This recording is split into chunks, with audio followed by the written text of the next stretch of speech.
Well, we'll give this another go. I didn't even realize the last stream had fully dropped. OBS, my streaming software, said everything is fully working, so I was just happily streaming away to the ether, but the ether was not taking my stream, so go figure. So I have no idea why the last stream dropped. I didn't stop it. OBS, the streaming software, as I said, was quite happily telling me that it was still streaming. So yeah, you've missed a little bit. Apologies for that. I should have been paying more attention, but yeah, that's where we're at. It's Paranoceros, or Paranoceros relative. It's got lots of little nodes going around. There's some lovely bits of pyrite showing through the shell. It is unfortunate that we keep losing the stream. I say I have no idea why it's being temperamental. I haven't changed anything. The computer's in the same place. The doors are all open. All of those things that have affected the streams in previous days, all working fine. So God knows why it's misbehaving. It's a bit frustrating because I keep having to reset things, and I've deleted the last two videos so people don't keep looking at terrible bits of stream as they drop out. So you just get to watch this for the third time. But this is the one that we did yesterday, or at least started yesterday. This is a Pseudoliosaurus from Ravenscar. It had just a little bit at the top visible, which is why we knew there was some there. So prepped out on stream most of it. I've done the middle in the morning today, and a bit of tidying up, as you can see with the matrix, exposing the little bits of shell here and there, removing the bits of shell up here. Still some decisions to be made. But yeah, it's almost there. It's got a little bit of more work to do, but almost done.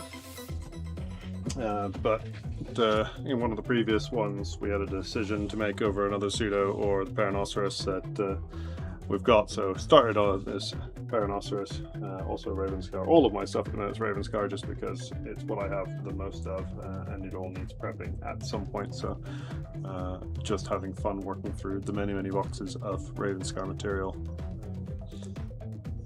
But yeah, the other stream had Liam come in briefly. He asked about the Litosaurus. I don't know how much was heard, but it's a client on one of my first trips as far as the fossil company goes.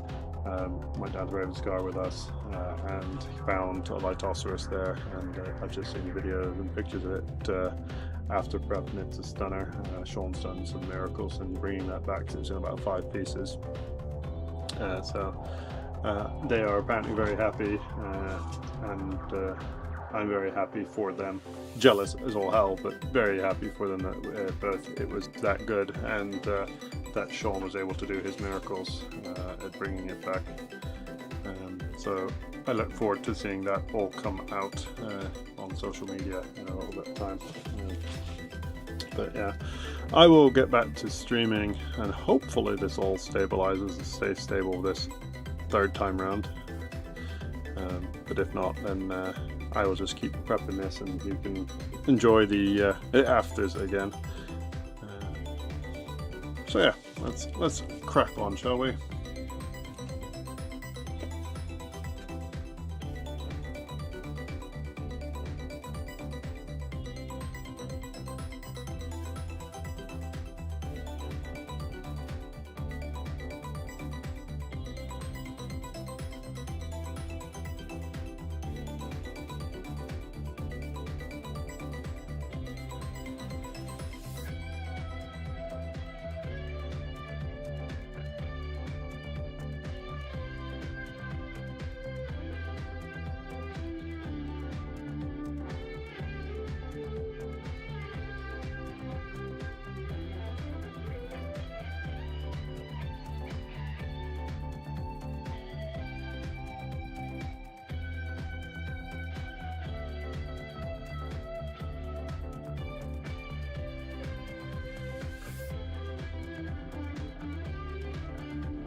Hey Finn, it's always nice to see people commenting in chat. At least I know that way my stream is still alive.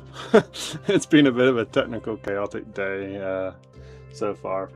For whatever reason, my internet and OBS and YouTube all seem to be having small disagreements with me doing anything on it. But yeah, so far so good generally with this prep. We've got Paranoceros, Ravenscar. You can see all the nodes. It would be nice to keep the spines, but they're just going to explode off. I have cut at least part of one up here. What we would likely do is if this has a middle and is nice, we'll then prep around this side carefully on the outer set of spines and see if we can keep at least a few on display. What we are looking like though is from this whirl, there's a little bit that sticks out here. I have a suspicion that means that there's a section here that is probably gone. Which, if that's the case, that's a bit disappointing. I was hoping that it's not, but yeah, it looks like that might be just a little touch of shell just there. Hey, Alessia, good to see you back as well. Thanks everyone for being here, especially all of the regulars. It is nice. But give us a shout intermittently. Keep talking to each other. That way, I know the stream is still live. If it drops again, I will apologise for the God knows how many times, the 12th time. This stream alone. There's been 2 other streams that poor Mr. Landfill's seen come and go. So we'll keep working and hope the stream keeps going as we get along.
So, oh, I forgot that I'm Darth Vader.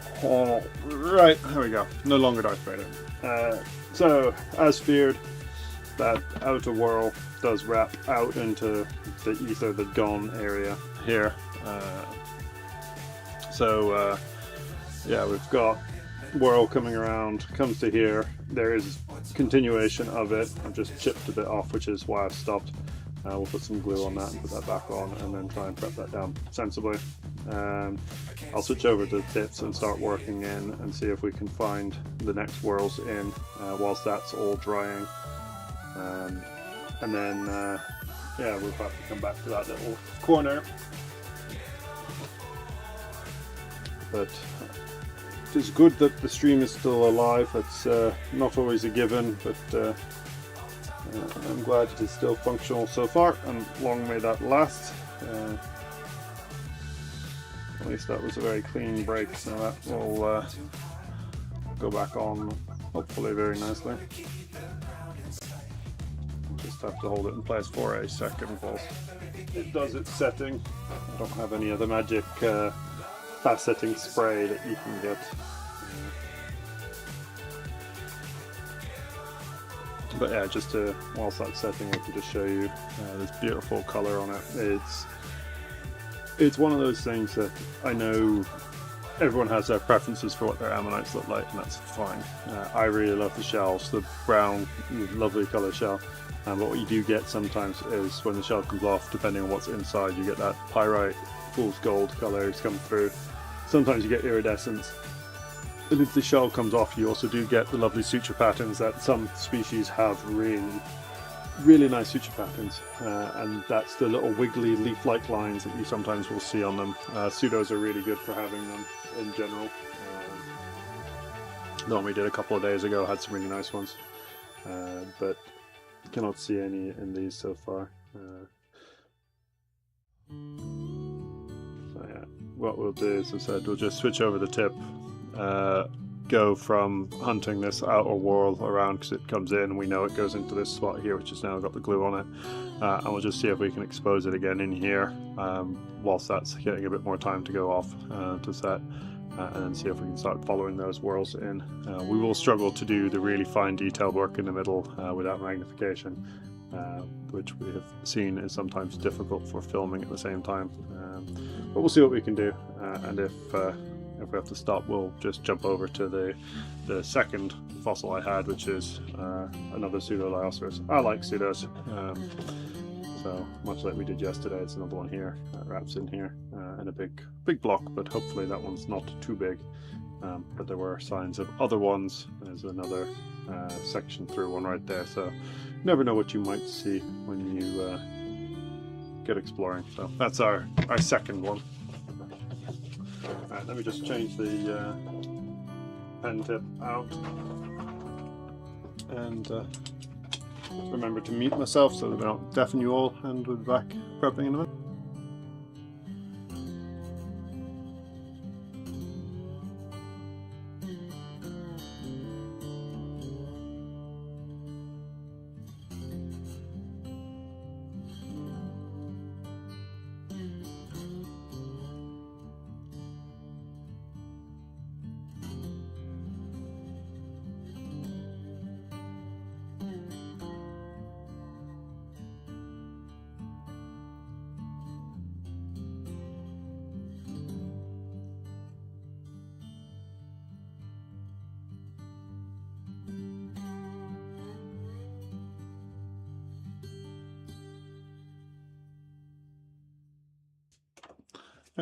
So glad it's you're enjoying the close-ups of the prep. It does help when I can get the zoom function behaving itself, and I'm not trying to move the piece around a lot, which we've had when playing with the zoom function. So yeah, that is quite useful at least.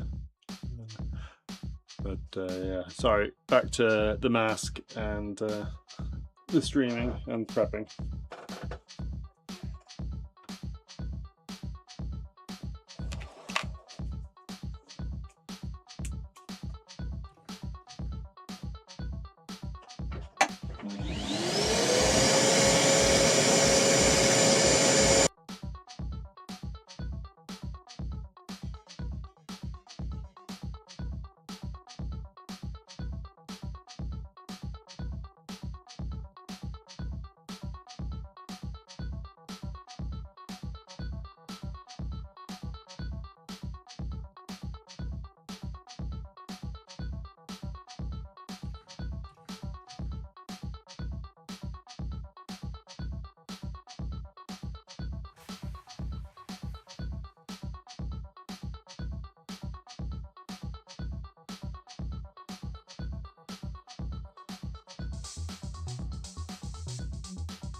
I can't say I know exactly what date the new moon is. I'm assuming imminent based on the tides at the minute. I will be there on Tuesday. Unfortunately, have childcare duties through the next 2 days, so I should have been out really yesterday and today. But 5 a.m. starts for me, we're a bit early. That being said, my little boy kept me up, or woke me up in the 5 o'clock times anyway, so hey ho, yeah, at least I could help out my wife. But yeah, Finn, if you are out, say enjoy the tides. I'd say there's 2 times a month that they actually get pretty good. Obviously the new moon and the full moon. And the beaches are definitely needing it because they've been heavily battered across the Easter holidays. So needing some big tides to move some stuff around. And we're just getting into the time of year with the weather like it is that we'll start getting all the shale falls happening again, which will be good to start refreshing some parts of the beach with some new nodules. Because again, there haven't been that many big falls this winter. So, yeah, we need some refreshment on the beach, and I think we should get some decent stuff coming down this summer, hopefully.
Sorry about that. Quick intermission as the little man comes and goes. So yeah, it's a very sticky Paranosauros, not unsurprising really. And so it's just slow going because all of this in the middle is hard as heck. But the little man and his mum and my wife are off to the park, so sadly that was all you're going to see of them, but at the same time probably the best. Not ideal for concentrating on little detail.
hopefully you keep being kept on your toes by the fact that I start up the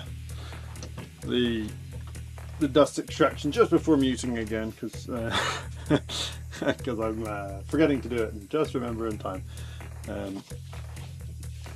Where are we up to? So there you go. Yeah, slow is the operative word here. It is a tedious prep. This matrix is really darn hard. Probably not helped by the fact I think my my nice 2mm tip is getting more and more dulled by it as we go. So I'll probably have to do a little bit of work to see if I can get that to be a little sharper. But yeah, it's struggling to get through some of this, as you can probably see by the little lines. But you might also see that some of the little lines are shiny, and it's just solid pyrite pretty much, which is why the ammonite itself here is all shiny. You got another, the next whirl just starting to pop through as well there. So we are getting there, slowly but surely. Yeah, so we'll keep following this around, see if we can pick up this bit here which broke earlier, and see if we can tidy this up as this bit comes in here. So yeah, going, but just slow going.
Right, so it's going pretty well. As mentioned before, it's hard as all hell. So do not read too much into this line here. This will tidy further as I actually remove some of the matrix and the magnification. That's all on the matrix, that's not on the actual fossil itself. But you will see people who rush their preps will just do that, the actual fossil, but no, all of that you can see is actually in the matrix, and this is all pretty much solid pyrite, which is why it's so yellow, the fossil, and also why the rock itself is sort of shiny and grey rather than just sort of a dark universal grey colour. But yeah, I'm just going to switch the tip over from the 2 down to the 1.5, which is slightly better, well, it's sharper, which the 2 is very rapidly not becoming, but it's also just a smaller tip, which then means I can get into some of these narrower gaps a little bit better. But I think we're going to get not too much further before it becomes impossible to do without magnification, and at that point there I will have to put this down, just because I cannot do this on stream without interfering with the quality of the video with the light and the magnification, just unfortunately how it is. But so I will show again, just for the people who may not have seen at the beginning, that was the Suda that we started yesterday. Off stream I did that center, and so it can be done, I just cannot do it on stream without risking the quality of the prep or the quality of the video, so that's just how it's going to have to be, unfortunately. Bear with me as I swap over the tips. If anyone has any questions or comments, now is a great time to do it, if you're all still here and my stream hasn't dropped randomly again. That is.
Right, so good question coming in from Lesher. There's 2 ways to treat the fossils when you're done with them. You've got, depending on your preference. So I tend to paraloid my things. So this is the glue. It comes in sort of tablets. It makes them very shiny, for better or worse. And so that's how I tend to do mine. You can make them less shiny by making it a weaker concentration of paraloid B72, all the same stuff. But basically what it is, it's a plastic that dissolves in acetone, and when you paint it on, which is how you put it on, what it does is it then dries out, it then forms long chain bonds, which is a mild adhesive, which is what its primary function is, but it does then provide a nice shine and a nice finish whilst also being a bit adhesive, and it's reversible, so you can then put some acetone on it and just the whole lot will come off of it. The other thing that people tend to do, particularly on the Yorkshire coast, is beeswax. I've got a semi-solid one that you can just put on. It works quite well for covering up dings and other issues that you may have had, shall we say. whereas the Paraloid B72 kind of highlights everything. It basically makes it look like it's wet, whereas the beeswax tends to produce a nice coating that you can buff up and shine whenever you want. Which one is preference is completely and utterly up to the person. Most of the preparators use beeswax. I think that's just become the sort of standard, and so therefore everyone uses it. It also, as I said, it just covers up any slight imperfections and slight dings that you may have done. And I'm not saying that people do that, but it happens. Not everyone is perfect. You can't prep everything perfectly. Sometimes some of the imperfections braid out when you put a little bit of air abrasive on. Sometimes they don't. And so you sometimes will see little things and stuff that normally show up white on some of the ones that I've prepped, for example. They won't show up white at all with beeswax. They'll just sort of be a darker color. So it's a good way. Yeah, the hands have been okay. Still got a little bit of numbness. I've just realized I'm not wearing my gloves, which is a mistake. I should have been having them on the whole time. So thanks for reminding me. Yeah, it's in general the hands are doing okay. It's not worse, at least, which is a good sign.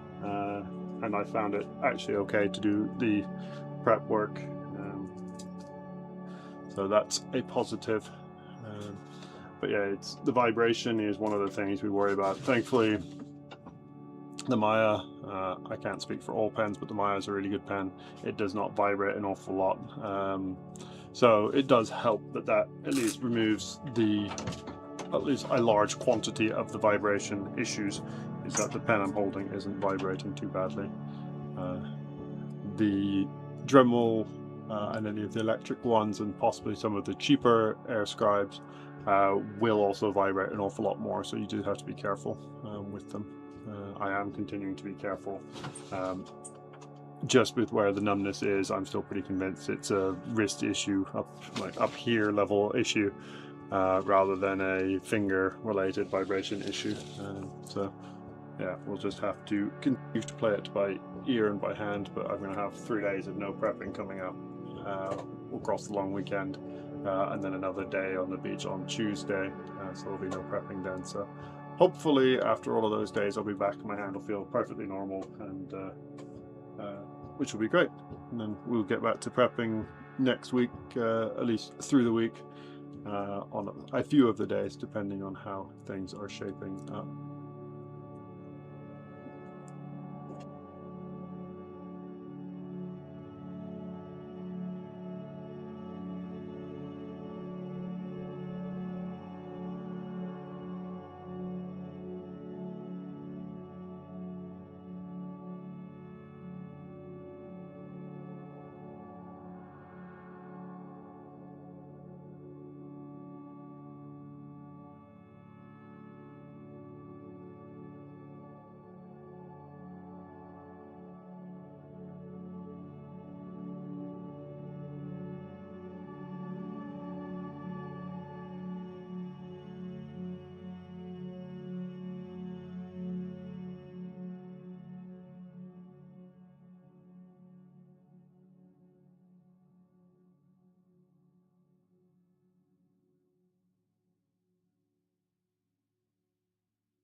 That's annoying. It's got no middle. So yeah, I've managed to figure out that I can actually just get a little bit of magnification onto it without losing everything. But yeah, so the middle seems to disappear about there. And so we're down probably 2 or 3 little tiny whirls. Unfortunately, very, very common, and still all the same incredibly frustrating. So that will get put to a side. They are all functionally saleable, but yeah, unfortunately, no middle is very, very common. It's particularly common in Raven Sky material for whatever reason, and the Peronoceros are very notorious for having no middles. Cats equally, at least on one side. Gramos often don't have any middles, and yeah, it's unfortunately how it goes, as you say. So that is the end of that one for now. We can have a quick look at that one. So this is a pseudo. We did one yesterday that came out pretty well. So we'll just try and track this one. It goes into the rock somewhere around here. It comes out again on this side. So what we'll do is just remove this section here and just see if anything else comes out. There are signs. This here is another one, but it's probably mostly gone. This is the middle in here. So I would suspect there is not going to be a lot more of it, or a lot more of the pseudos to be found. As you can see where I hit it at various points across the beach. There may well be other things in here. There's plenty of shells. You may find there is some more bits. So we'll just do this one quickly, get this down, at least down onto the ammonite, see what we've got, and see what time we're at as well. Do I fully abandon the prep? No, I don't fully abandon it. Let me just show you. You end up with a pile of rocks like this, which are all the ones that need a finish. And so this is the plan, is to slowly work through all of these. There's some that don't need very much doing to them. There's some, this is the one that I need to just put some glue on and make it look pretty. I say glue, some varnish on and just make it look pretty. Similarly for this one, there's not a lot to be done to these. They just need to be quick tidy and some adhesive, no, not some adhesive, some varnishing.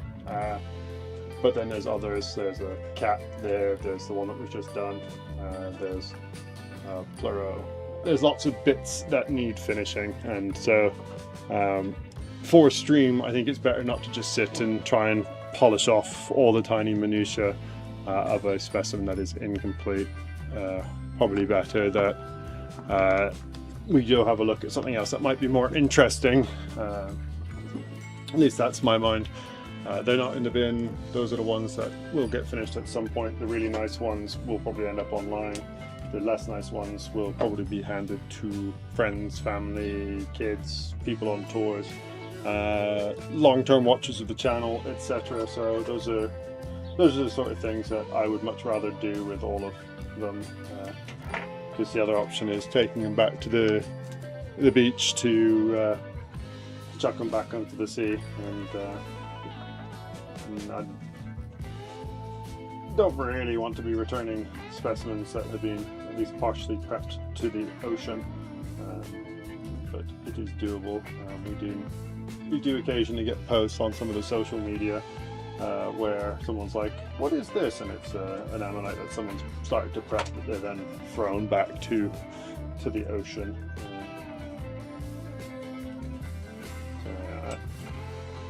I do have far too many things that are started and not finished, and I've got a box of things that just aren't worth prepping. I've got just a lot of material. But yeah, catch and release is very much the descriptor for some of those rocks. You take them to a landfill, but you might as well return them to to where they came from if you can, but I don't like doing it with heavily prepped material. So things that have got all the chisel marks and pen marks and stuff, I'd feel really weird about throwing that back to the ocean. But any of the like badly split ones or whatever, yeah, that's fine, send them back. As a personal thing, I don't have it. I don't really think it makes too much difference as long as you're not covering them in beeswax or paraloid and sending them back to the sea that way. Just keep chemicals off if you're going to return them. And we in the Yorkshire area are very lucky because we have the Holderness Coast, which is an old ice age deposit. Basically, it's the terminal moraine of a big ice sheet that came down all of the UK, grinding and pushing debris from basically as far north as it could all the way down, and it drops it on the southern parts of Yorkshire and just north of Hull. That whole coastline is a jumbled mix of everything, so I don't have any particular issues with people chucking their stuff there. The people who chuck, so if you were to find Ravenscar stuff, particularly upper Ravenscar stuff, and chuck that in one of the other beaches, it then does really cause issues for stratigraphic stuff. So that will be my big caveat, is if you are returning stuff to the sea, be very careful. Ideally return it to the beach it came from, or put it to the Holderness where they do get mixed up material already. Don't deliberately mix stuff from different locations, because it would be very weird finding Ravenscar material at, say, Saltwick Bay. It's possible, but let's not mix it up if we can help it.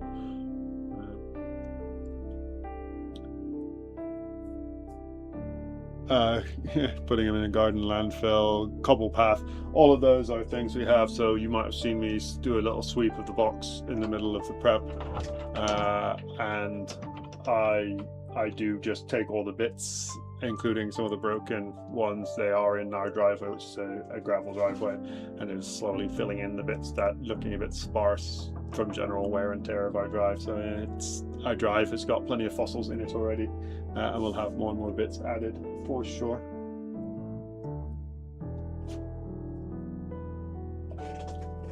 And I know quite a few people who have decorated their garden paths with actual decent, what I would say decent ammonites. These ones have no middle, but aren't going to end up in their collections, end up in gardens and paths and stuff, and often rockeries and bits around water features, which are all fabulous uses for them. I've one of my tour guests from, what was it, February, March time, he has a YouTube channel and builds fish tanks, and he was getting fossils and putting them in his fish tanks as part of sort of the scenery, instead of your sunken pirate ships and your caves like you might find in Finding Nemo. Yeah, they were putting fossils in their fish tanks, and I think that's also a very good use. Again, don't put chemicals on them and then chuck them in your fish tank, but I think it's a very good use of things that you don't want in your collection out of the water. Things like Paranoceros with no middle, perfect for chucking in your fish tank, as long as, again, it doesn't mess with the water in any way, shape or form, and you'd have to keep an eye on that. So yeah. Alright, let's have a look at this pseudo that's been sat here for a while, just looking at me whilst I've been talking to all of you.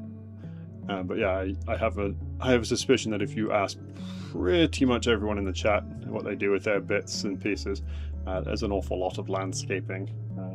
I have a sneaking suspicion. I remember Mark Kemp saying that all of the bits from his ended up underneath his new shed. So yeah, it's very common to use them for that.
yeah, for people who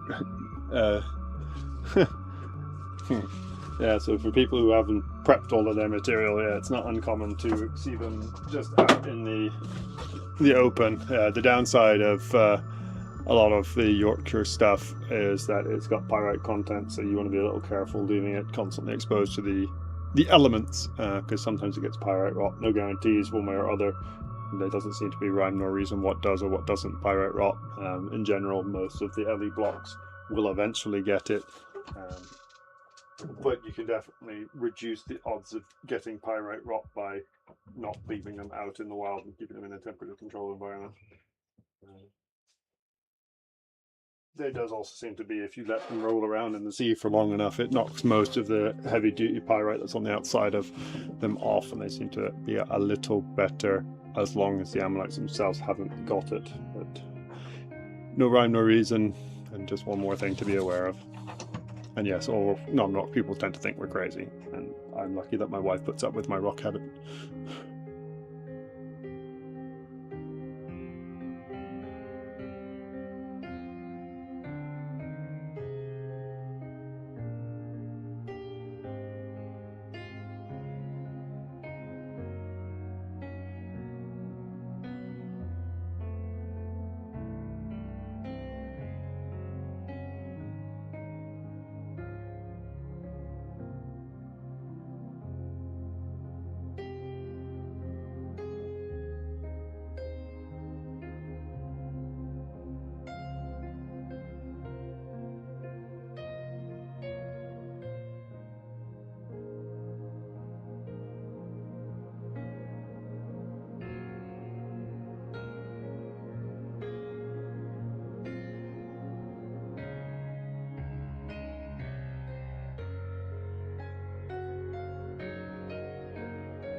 Cheers, Debbie. Have a good meeting.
So just going to do a little stop for a second. I have been joined again by a little man who's happily looking around but not being very helpful. Aren't you? Being very cute and snotty, but yeah, not a very good fossil comparator. Not yet.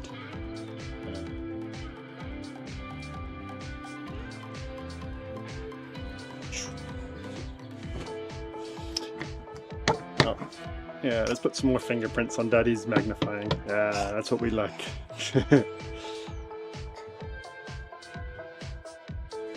Can you see yourself over there? Yeah? Yeah, you and Daddy? Yeah.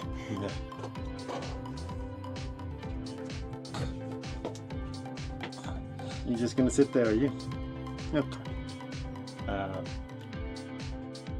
Yeah, he is very much a little mini version of me at the minute. Climbing and everything, doing everything. Not using as many words as we would like him, as in none, but we'll get there, won't we? Yeah.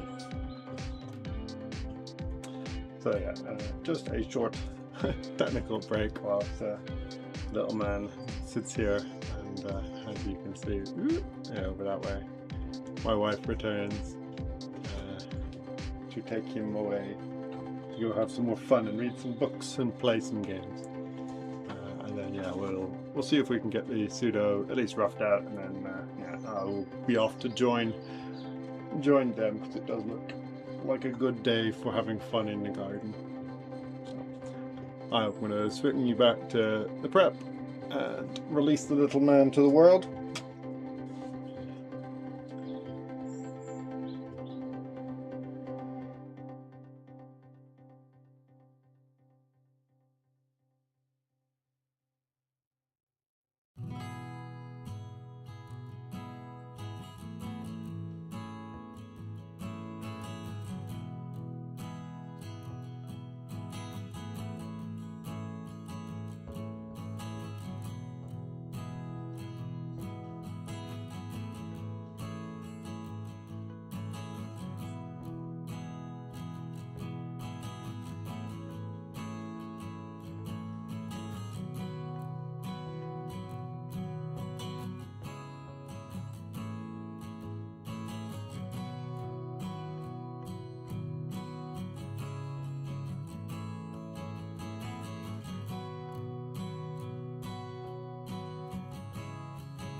Alright, so it looks, and I might be wrong, we need to just fully explore it, but it looks like we've got fragma cone coming up to at least here. We'll need to just check where it ends, but this looks like it's in the right place but look broken. This is another break running through here, so I don't know how all of this connects together. So there's going to be several different layers of it as per usual, but it keeps us on our toes. Keeps us on our toes.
Yeah, challenging puzzle is a good descriptor for this. So let's show you where we're up to.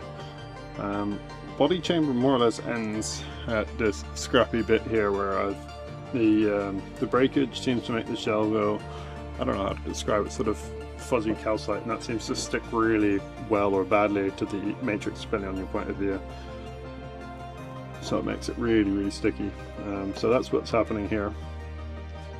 Then we've got the break, and then we've got a drop to at least some of the shell that's down here, and we're still finding it, but it's let's see if we can get you a level that you might be able to see. You'd expect to be filling in up higher, and it's all dropped relative to where I'd expect, and so it's making it very tricky because we are below where I'd expect to be, and I need to remove a lot more matrix, and so I'm going to have a decision to make how much of this I want to take. If you've been paying close attention, you'll see this is probably another ammonite I blew through, and that's what is particularly white there, that's calcite. Wasn't particularly fussed about it because of where it was, but in hindsight probably should have been a bit more careful, but hey ho. Was hopeful that this would be a lot nicer, because it looked like the whorls were all relatively in the right place, but they are not. So we'll do a little bit more on this, see if we can figure out what's going on with this shell and how deep this is down here, and see how far back we need to track it, and then that might be sufficient before I have a look at all of this matrix up around the top here, for something to do probably off stream or possibly next stream, depending on what I decide on. But equally, if people have any species, don't say Phylloceras, don't say Lithoceras, don't say stupidly rare things, of ammonites I'd like to see prepped or at least started on stream, give us a shout, and I can happily do some of those next time.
Right.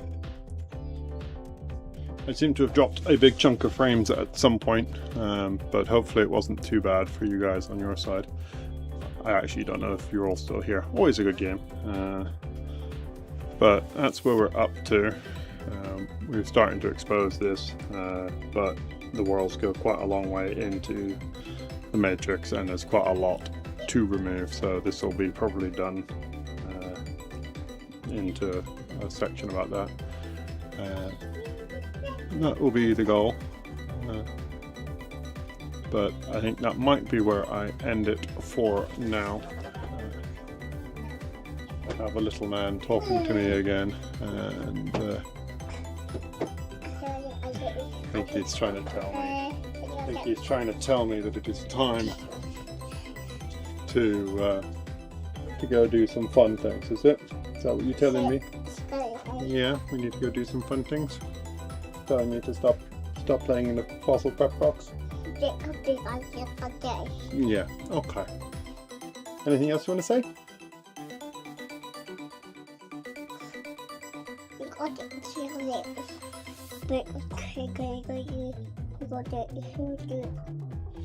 Yeah, okay. So he has some strong opinions about my work. Room for improvement? Yeah. So we will leave that there. I will go play with him so that I can make sure that I get thumbs up from him next time. But yeah, we'll be back next week. I'm not sure exactly when, but one of the days at least, if not multiple of the days. Next week we will be back to have some playtime on the scribes and the pens. But as you can see, the weather is lovely outside, so I am going to go enjoy it with the family, and I am, as I said, Tuesday out on a fossil tour on the coast. Wednesday I might be out again, that's still to be determined, but other than that we will be having some more fossil fun next week, whatever happens. So thanks as always for watching. Solanto, thank you for putting up with all of the various failed bits of prep streaming at the beginning. I'm glad we got it sorted and I'm glad it's stabilized. Everyone who is still here or has been here at any point through the stream, thank you very much for watching, and we will catch you all very soon.